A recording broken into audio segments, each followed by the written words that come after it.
This is TOS Television, your digital first Pan-African news network. I am Abigail Lukmade, and this is Africa Now.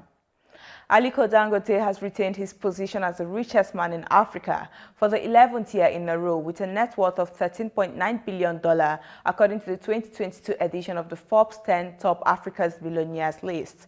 The report added that Africa's billionaires were richer than they had been in years, despite the global pandemic. As a group, the continent's 18 billionaires were worth an estimated of $84.9 billion, a 15% increase from 12 months ago, and the most since 2014.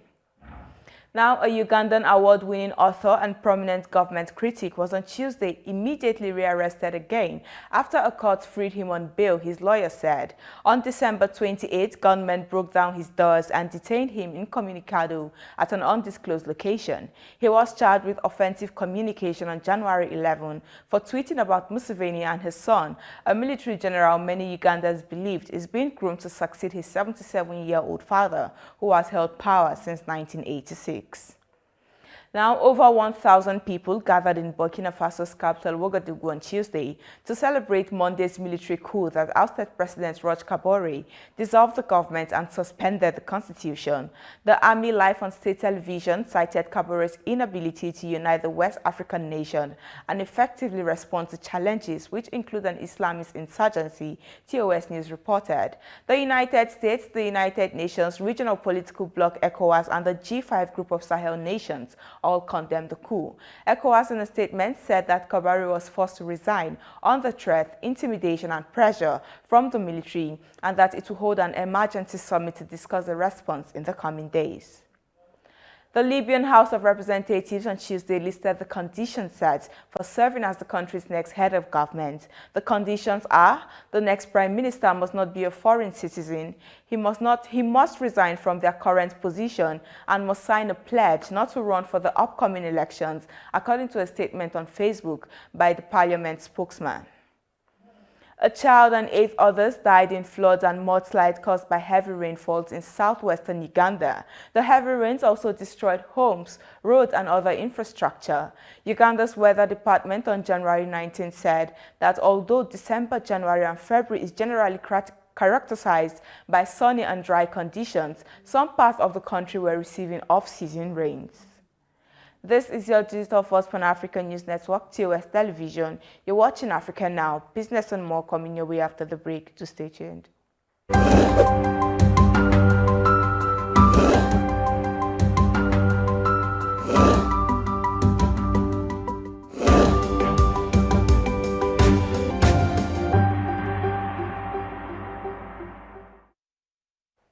Welcome back in business. The United States State Department approved the potential sale of air defense radars and 12 C-130 Super Hercules planes to Egypt in a deal worth more than $2 billion, the Pentagon said on Tuesday. Despite approval by the State Department, the notification does not indicate that a contract has been signed or that negotiations have concluded. This is because U.S. President Joe Biden's administration recently criticized Egypt's human rights record. Nigeria's government plans to amend its newly signed oil law to ask Parliament for an 18-month extension to keep its long-standing regime of subsidizing imported petrol, its Minister of Petroleum Resources said on Tuesday. The law signed by President Muhammadu Buhari last August contains a provision for elimination of fuel subsidies within 6 months. In November, the government said subsidy will be eliminated by mid-2022 and replaced with 5,000 naira, that is approximately $12, in monthly payments for up to 40 million people.